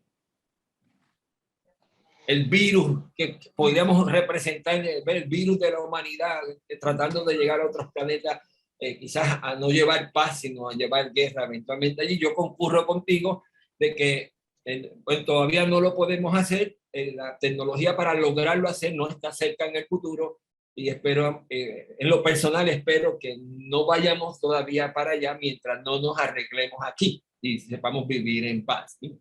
Sobre lo segundo, es la órbita de la Tierra alrededor del Sol obviamente es una elipse, como dije ahorita. La distancia a la cual se encuentra la Tierra en cada momento al Sol no es la misma. A veces está un poquito más alejada y a veces está un poquito más cerca. Dijiste que se acerca considerablemente, considerablemente respecto al tamaño de un ser humano. Obviamente son son 140, la distancia promedio son 105, vamos a redondear, 150 millones de kilómetros. Pues a veces se acerca 2 millones más de kilómetros. Por ejemplo, si el promedio es 150, pues a veces está a 148, a 147 y a veces se aleja a 152, 153. Para un ser humano eso es considerable, pero para la Tierra eso es nada, y para el Sol ni digamos. Es cierto también que cuando la Tierra está pasando por el punto de su órbita, que llamamos perihelio, que es el punto más cercano al Sol de su órbita, va más rápido, va un poquito, como va cayendo hacia el Sol, se acelera un poco y va un poquito más rápido. Y cuando se encuentra en el punto opuesto, que es el punto más lejano desde el Sol, que es el que llamamos afelio, pues va un poquito más lento, porque es como si estuviera tratando de subir una cuesta en contra de la gravedad y se frena un poco. Pero ¿cómo es que eso ocurre con tanta perfección que no nos acercamos más al Sol ni nos alejamos de él? Pues la respuesta de un científico es así que funciona la ley de gravedad que conocemos. No importa si la descripción que hacemos de ella es la que asociamos con el nombre de Newton y otras personas que vinieron después como Lagrange, Hamilton, que es la que llaman la visión clásica de la mecánica celeste, ¿sí? Como si nos movemos a la nueva, ¿no? a la del siglo XX, que le debemos a la figura de Einstein, ¿no? Especialmente desde el 1916 en adelante, cuando presentó lo que hoy llamamos la teoría de la relatividad general, que es otra visión distinta de la ley de gravitación. ¿Ven? La ley de gravitación, según lo explica la mecánica clásica celeste, Newton, Lagrange, Hamilton y otros, no es lo mismo que como vemos el actual de esa ley como geometría del espacio, según lo explicó Einstein desde 1916 en adelante. Pero ambas visiones, o sea, ambas descripciones del mismo evento, ¿cómo es que no nos alejamos más ni nos acercamos más y vayamos a terminar cayendo en el Sol en los próximos millones de años? Es por el funcionamiento de reloj matemático que tienen esas leyes. Claro, como teósofo te diría que yo pienso que esas leyes, que son leyes de la naturaleza, han sido ideadas, ¿no? por la gran mente universal cuando intentó otra vez hacer la manifestación en la que estamos ahora, ¿no? Que presumiblemente viene de hace unos 13.700 y pico de años después de lo que llamamos el Big Bang. ¿Sí? En la teosofía aprendemos que antes de materializarse en los planos más físicos hay una ideación cósmica, y en esa ideación cósmica está estructurado todo eso, el funcionamiento de las leyes que van a guiar la construcción material del universo manifestado que se está empezando a manifestar. Como eso funciona, es mi única respuesta, Salomón, funciona perfectamente, pues nunca fallará. Claro, la órbita de la Tierra alrededor del Sol varía. Si le damos el reloj para adelante miles de años en un programado para ver cuál sería la órbita de la Tierra dentro de 10 millones de años, dentro de 50 millones de años, dentro de 100 millones de años, obviamente cambia, y va precesando. El perihelio se va moviendo de sitio, el afelio, y también la simplicidad a veces se hace menor, a veces se hace mayor. Pero todo eso tiene que ver con el funcionamiento de la ley de gravitación universal. Es la respuesta mejor que puedo ofrecer de momento, Salomón. Muy amable, Mario. Muchas gracias. Hermano, ahora tenemos a Martín. Sí, Martín. Martín. Hola, Mario. Hola, Gracias. Martín. Mario, soy Martín, te hablo desde Perú. Muy bien. Primero, obviamente agradecerte la charla. Siento que el tiempo ha pasado demasiado rápido. Creo que si hubiera seguido hablando 5 horas estaríamos todos escuchándote porque ha sido magnífica. Gracias. Muchas gracias, de verdad. Ojalá te podamos escuchar pronto nuevamente. Gracias. Y lo otro que te quería comentar era, ya hace muchos años que llegué a la conclusión que mi pobre cerebro de ser humano jamás iba a entender lo que es Dios, porque escapa totalmente de mis posibilidades, ¿no? Ahora ahora después de escuchar tu charla, todavía lo veo aún más lejano, porque de las distancias y de todo lo que has hablado es alucinante, ¿no? No, estoy todavía por la estratosfera tratando de ubicarme, porque de verdad es una cuestión inmensa. Mi pregunta es, después de que has tenido tanta información, que tienes tanta información, manejas tanta información, me gustaría saber cuál es tu idea de Dios. Nos has ido diciendo durante toda la charla, imagínense, ¿no? Lo que es Dios, pero me gustaría escucharte a ti y saber cuál es tu idea de Dios. Eso es. Te agradezco mucho, te mando un abrazo, muchas gracias. Gracias a ti, recibimos el abrazo con humildad. Pensaba, de hecho, en lo que me preguntas, en esa misma pregunta de cuál es la misma idea que yo tengo de Dios, me la paso cuestionándomela todos los días, incluso horas antes de la charla, que sabía que aquí en Puerto Rico era la 1 de la tarde, mientras desayunaba algo, estaba pensando en eso. Y decía algo como lo siguiente, o sea, me decía a mí mismo, hasta yo mismo uso en mis expresiones cotidianas que Dios te cuide, por ejemplo, cuando te traen un bebé, alguien, si en la familia nació un nuevo bebé o de amistades queridas, te lo traen y tú le dices que Dios le cuide, que le dé salud, ay, mira qué bendito, es un angelito, qué sé yo. Hasta nosotros y nosotras, aún con conocimiento en la ciencia y conocimiento de la teosofía, que esas son dos cosas que mucha gente no tienen juntas a la vez, con todo y eso, tendemos a pensar en la idea que yo llamo, y llamé varias veces errónea, la idea de como si Dios fuera un ser parecido a nosotros, con la forma humana, antropomórfico y gigante, qué sé yo. Obviamente, cada vez que pienso en eso, también viene a mi mente otra parte que me dice y me recuerda, hey, tú sabes que no es así. Tú sabes que en todo caso son conciencias unas dentro de otras. Por ejemplo, según el conocimiento científico, perdón, teosófico que yo acepto hoy día, pienso que el planeta Tierra, el cuerpo del planeta Tierra, es el cuerpo físico de una entidad que llamamos el Señor del Mundo. ¿Sí? Sé que muchas veces le llamamos el Señor del Mundo a una de las personalidades de la Fraternidad Blanca, pero esa es la proyección que pienso yo que hace él cuando se quiere presentar, pero en realidad la bola del mundo es su cuerpo físico. Pienso también, o sea, te estoy hablando de que yo pienso que es Dios a la luz de lo que conozco de los tamaños de la astronomía y del conocimiento poco que tengo de teosofía. Pienso también que la estrella del Sol, por ejemplo, el Sol, que de hecho es la única estrella que se llama Sol, es un nombre propio. Las otras estrellas que tienen nombres, tienen otros nombres distintos a esa palabra. También es el cuerpo físico de un gran ser del sistema solar, que es el que está desarrollando los 10 esquemas que aprendemos en la teosofía que están fluyendo ahora mismo en este sistema solar, algunos de los cuales en este periodo dicen que el único esquema que tiene un planeta físico actuando es el de la Tierra, pero hay otros esquemas corriendo, pero que de momento no están manifestándose en forma física. Pues esos 10 esquemas que dicen que estamos ocurriendo simultáneamente en distintos niveles cada uno y a distintas etapas, los dirige una conciencia que para mí su cuerpo físico es la estrella que llamamos Sol. Así pienso que hay otras conciencias más grandes que incluyen grupos de estrellas y otras más grandes que incluyen galaxias, ¿sí?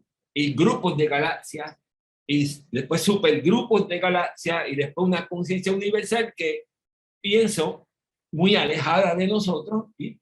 Que no es una persona, no es un ser como con la forma de nosotros, simplemente una mente universal que para mí es la que dirige todo lo que conocemos como el universo. Es lo más que podría contestarte, hermano. Muchas gracias. Gracias, gracias, hermano. Ahora vamos a pasar a Enrique Rey. Enrique Rey. Enrique, pase adelante. Sí, por favor. Hola Mario, muchas gracias por la charla, muy bonita. Gracias. Yo también soy súper admirador del Carl Sagan. Veo que tienes un libro de Einstein atrás, que se te ve que está en la parte de atrás de Sí, un libro grandote. Oye, el modelo neuronal que puede simular la trama esta invisible del universo. Alguna vez comentando, yo soy aficionado, obviamente no soy físico, pero comentando un poco la idea de que si podría haber una analogía entre los dos y empezamos a especular. Estaba yo con el doctor Maturana, no sé si has oído hablar de Sí. Alberto Maturana, y ves que él inventó el término de autopoiesis, que es la capacidad que tienen los sistemas de aprender por sí mismos. Y entonces llegamos a especular si el universo podría tener una situación similar, porque ves que en las neuronas las conexiones no son idénticas entre un cerebro y otro, se dan en función de las circunstancias que cada cerebro tiene. Digamos que hay una noción de aprendizaje. Entonces, y ahora que hablabas del concepto de Dios, bueno, que es energía con conciencia, pero con cierta disposición al aprendizaje. Y si nos vamos ya con la cuántica, que ya no todo es tan simétrico, sino que hay cosas más asimétricas, más cosas en donde las matemáticas clásicas no resuelven todo. O sea, ¿cómo lo ves? Porque yo quiero construir alguna cosa para hablar de los enlaces covalentes y por qué siempre algunas partículas se juntan y otras no, y eso debe tener alguna lógica. Y la lógica puede ser el propio aprendizaje. Bueno, eso es por una parte. No sé si me haya yo explicado bien si es susceptible el universo de ir aprendiendo en la medida en la que se va expandiendo. Esa es como la pregunta. Y la otra, que ojalá nos escribas algo para la revista Panamericana de Teosofía, que nos dará mucho gusto que puedas escribir, incluso de esta charla que diste. Si puedes hacer una síntesis, nos encantará que puedas participar con nosotros. Eso es básicamente lo que te quería comentar, Mario. Gracias, lo tendré en agenda. Es cierto que las imágenes que logramos producir actualmente sobre el universo a gran escala, visto desde no solamente megaparsecs, sino gigaparsecs y escalas que casi no podemos ni imaginar, da una idea que se parece a una red neuronal. Es cierto que los modelos, resumiendo, es cierto que los modelos que tenemos hoy día, según lo que entendemos hasta hoy, y no solamente los profesionales, por ejemplo, de Estados Unidos, Canadá, de Europa, en España, en Francia, en Japón, o sea, más o menos todos coinciden al generar su modelo, el de aquel según su hipótesis, el de aquel según la red, que se parecen, ¿no? Se parecen, sale lo mismo. La imagen que se obtiene coinciden unas con otras y se parecen a una red neuronal. Es lo primero que quiero decir. Segundo, yo no pienso que el cerebro de nosotros, del cerebro del ser humano, voy a mencionar esto rápido, hablando del cerebro físico. Yo no pienso que el cerebro del ser humano físico aprende. Yo lo que pienso es que el cerebro humano físico, ese grupo de células unidas por conexiones y qué sé yo, está para guiar el funcionamiento del cuerpo mientras estamos vivos y es vehículo de la mente del ser humano. Según las enseñanzas teosóficas, todos tenemos un cuerpo mental inferior y un mental superior, cuyo vehículo es este cerebro físico que, repito, está para gobernar las funciones biológicas del cuerpo y mantenerlo en salud mientras estamos viviendo la vida física que estemos viviendo, pero el cerebro no aprende, sino, esa es mi opinión, el cerebro lo que hace es ser vehículo de lo que se le trae, ¿no? Claro, se le enseña cuando vamos a la escuela, cuando somos pequeños y pequeñas, se nos enseña a escribir, a sumar, a restar, a multiplicar y a todas las cosas que aprendemos. Pero el cerebro no aprende. Entonces, si llevamos esa idea a nivel universal, que el universo parece, insisto, parece ser una red neuronal, la pregunta tuya es que si podría ser que estuviese aprendiendo o mejorándose de alguna forma solamente por expandirse, por ser cada vez más grande, pues no sé. Yo creo que si el universo físico parece a grandes escalas, a muy grandes escalas, una red neuronal, hay un ser que utiliza esa red neuronal para un propósito. Pero no es la red física la que piensa, es el ser que la usa para pensar. Esa es la imagen o la respuesta que te puedo. Bueno, gracias.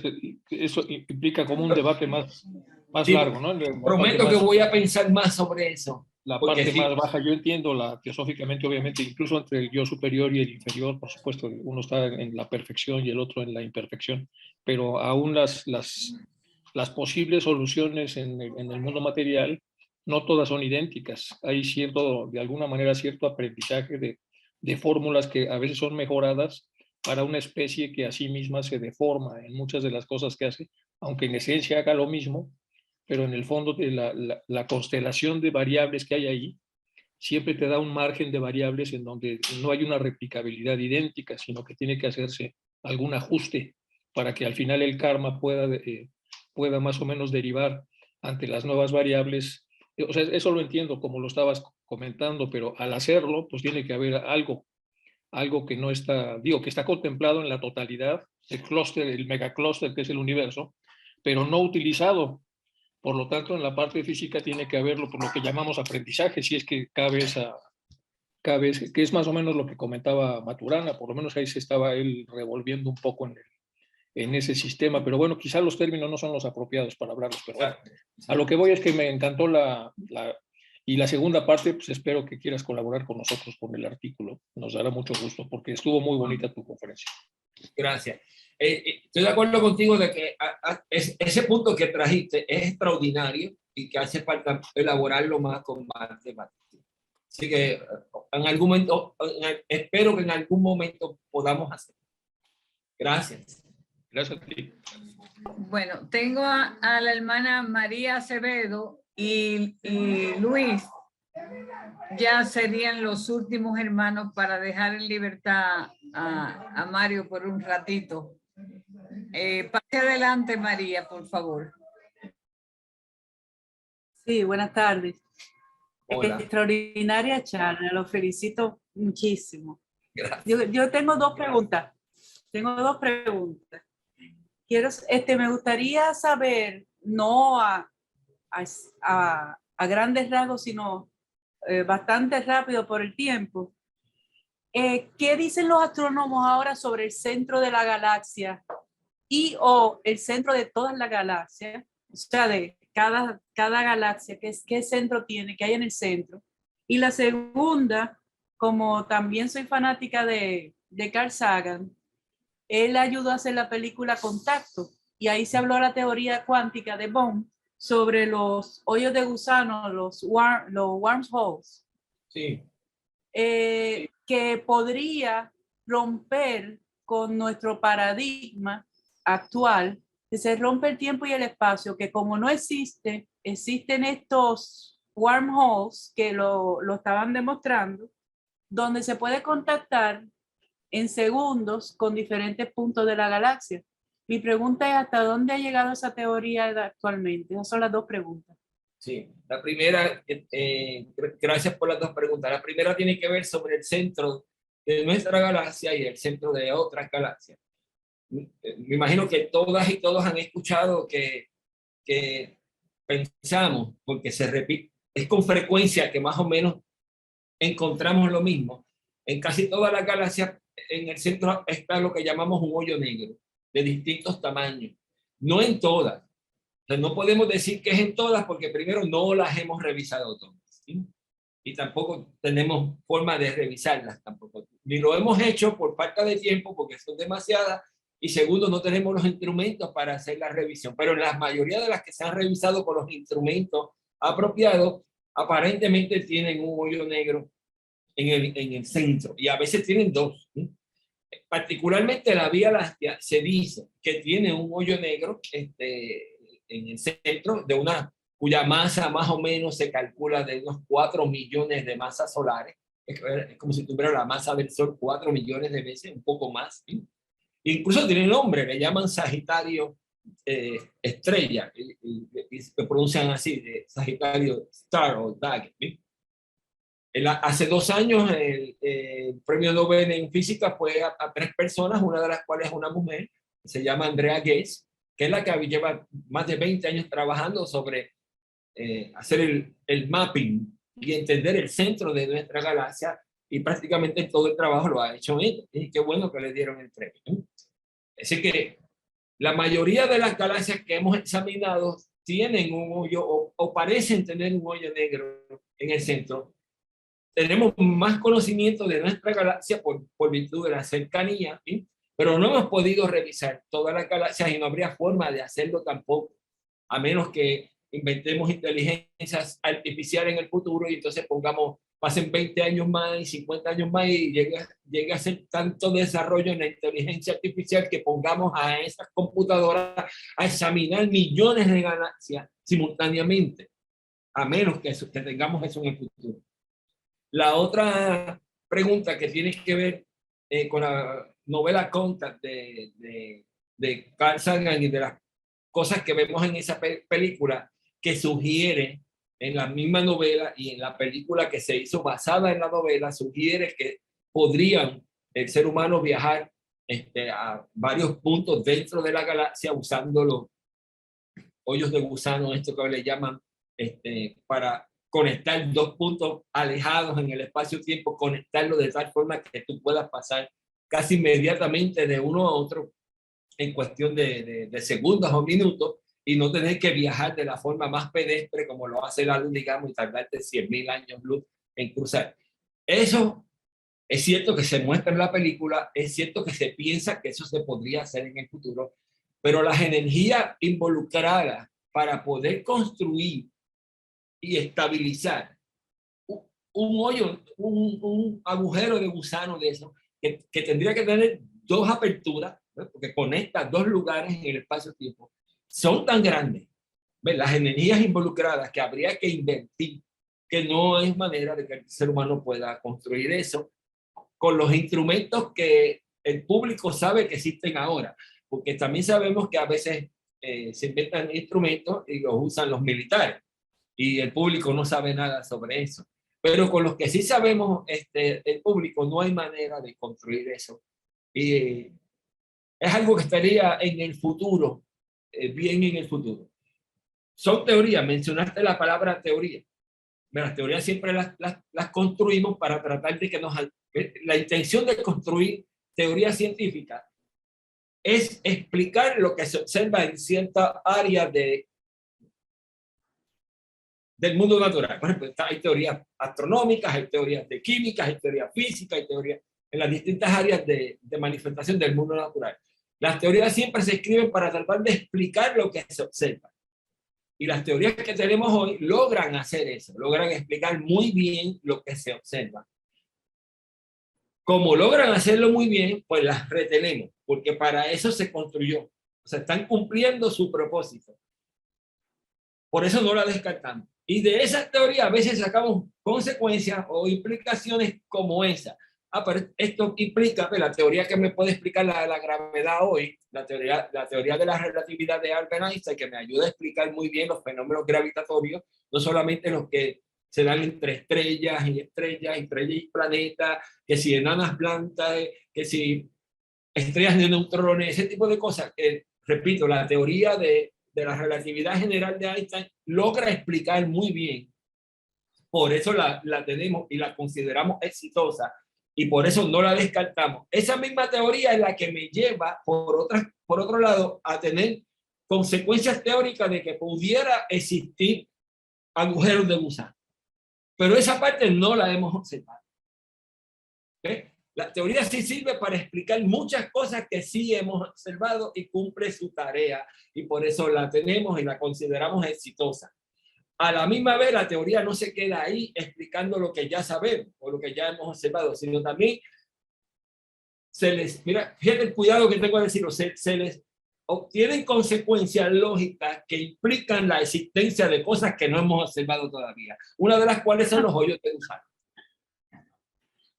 Sí, gracias. Sí, una teoría cuántica que Carl Sagan la apoyaba. Sí, la apoyó mucho durante vida. Sí.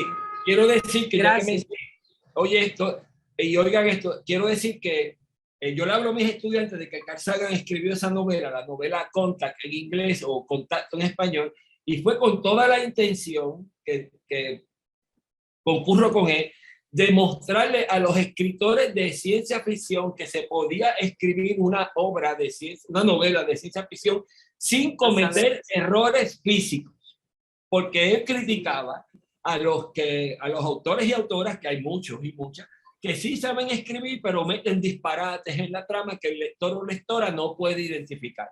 Eso a él le molestaba. Y dando el ejemplo, escribió Contact, porque él decía, mira, se puede escribir ciencia ficción sin errores. Y qué bien que lo hizo. Entonces, así es. Y Cosmos fue basado, que es una belleza, una hermosura, donde todo el que leyó esa obra y después la convirtió en una saga, tú te das cuenta de que hay más cosas interesantes en la vida, en la naturaleza, en el espacio, que investigar, que pensar en pajarito, como decimos en Puerto Rico, pajarito preñado. Preñadito. Sí, quería decir como nota luctuosa que cuando hicieron la película Contact, que vendió muy bien, fue muy taquillera y me alegro, pensaban dedicarle la premiere a él, a Carl Sagan, y lo tenían invitado para que acudiera en persona, pero él falleció unos meses antes. Una pena terrible que no pudo asistir al estreno mundial de la película basada en su novela de ciencia ficción, sin apelar a errores científicos, sin tener que usar de recursos, cosas que no se sostienen en la ciencia. Es lamentable. Gracias. Gracias a ti. Gracias, muchas gracias. Magali, ¿quién falta?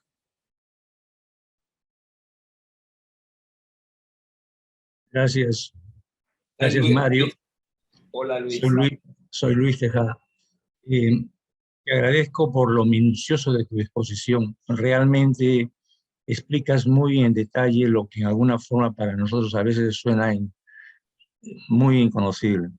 Y mi pregunta iba justamente en la misma orientación de mi antecesora, puesto que hay un principio hermético que como es arriba es abajo, y entonces había esta teoría de los microtúbulos y los agujeros de gusano, que son un poco la representación que Enrique hablaba acerca del cerebro y este universo. Pero a ello habría que agregar un poco más, porque lo que has narrado son todos en el campo físico. Es decir, no se considera otras dimensiones donde la teoría teosófica abarca, ¿no? Y donde no solamente en la parte física uno puede determinar esto, que hay otras presencias con los rayos gamma, con los rayos X, que cuando se fotografía el universo muestran otras zonas oscuras, esas zonas de materia oscura que obviamente también crean una teoría de la antimateria. Entonces, la dimensión de Dios es inconmensurable con respecto no solamente a la dimensión física, sino a 7 planos que obviamente Blavatsky hablaba de que el hombre trata de explicarse con una sola llave la verdad, cuando hay 6 más que debe tomarse en cuenta. Muchas gracias por tu exposición, muy esclarecedora, y realmente para mí me ha, digamos, objetivizado conceptos que a veces solamente se habían leído. Un abrazo y gracias por tu exposición. Gracias, recibo el abrazo y lo comparto. Gracias. Y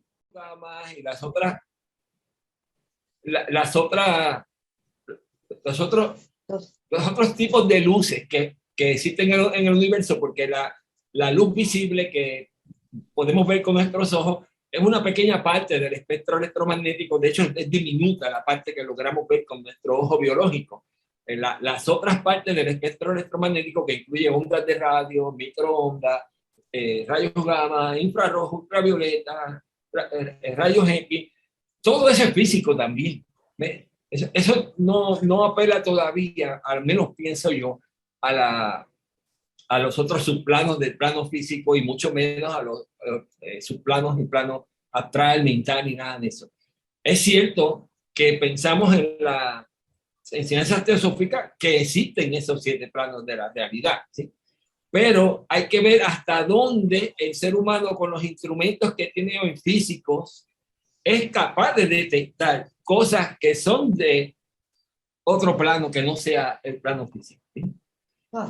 Sin ánimo de dar otra charla, sí les puedo decir así rapidito, porque ya me voy, que en física se estudian, en la física que llaman de altas energías, que es las personas que estudian las partículas elementales, que son la física que se estudian aparatos como el Gran Colisionador de Hadrones y demás.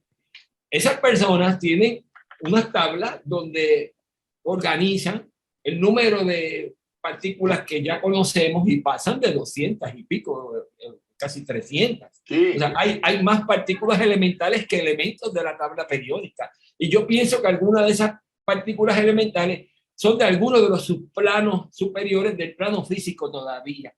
Esa es mi opinión, pero no tengo forma de probar eso.